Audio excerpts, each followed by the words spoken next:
अस्सलामुअलैकुम वरहमतुल्लाहि वबरकातुह। दोस्तों, आज की इस वीडियो में हम आपको गुस्ल करने का सुन्नत तरीक़ा बताएंगे कि गुस्ल करने का सुन्नत तरीक़ा क्या होता है और किस तरह से सुन्नत तरीक़े से गुस्ल किया जाता है।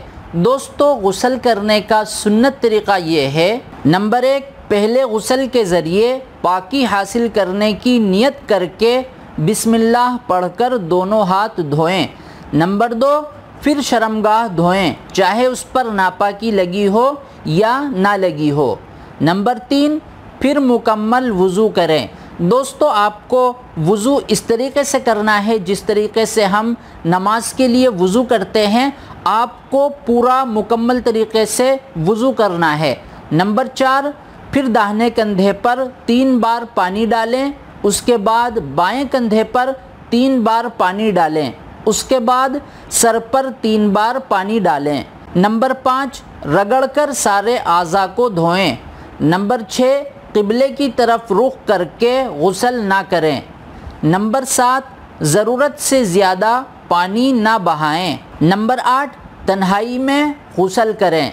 नंबर 9, अगर गुस्ल खाने में पानी जमा हो जाता हो तो गुस्ल के बाद वहाँ से हटकर अपने पैर पाक करें। दोस्तों, ये था गुस्ल करने का मसनून और सुन्नत तरीक़ा। जिस तरीक़े से मैंने आपको बताया है उसी तरीक़े से आप गुस्ल करें।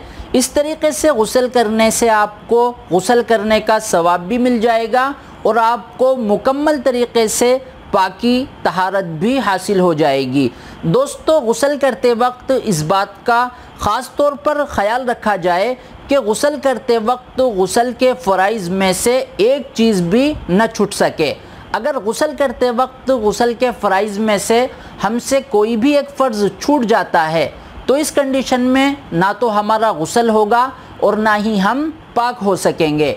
इसीलिए गुस्ल करते वक्त गुस्ल के फ़राइज़ का ख़ास तौर पर ध्यान रखा जाए। दोस्तों, आज के लिए बस इतना ही। उम्मीद करता हूँ कि आपको ये वीडियो पसंद आया होगा। अगर आपको ये वीडियो पसंद आया है तो इस वीडियो को लाइक करिए, अपने तमाम फ्रेंड्स के साथ शेयर करिए और अगर आप चैनल पर पहली बार आए हैं तो अभी चैनल को भी सब्सक्राइब कर दीजिए और बराबर में घंटी वाले बटन को भी दबा दीजिए ताकि आपको इसी तरह की इस्लामिक वीडियो का नोटिफिकेशन सबसे पहले मिलता रहे।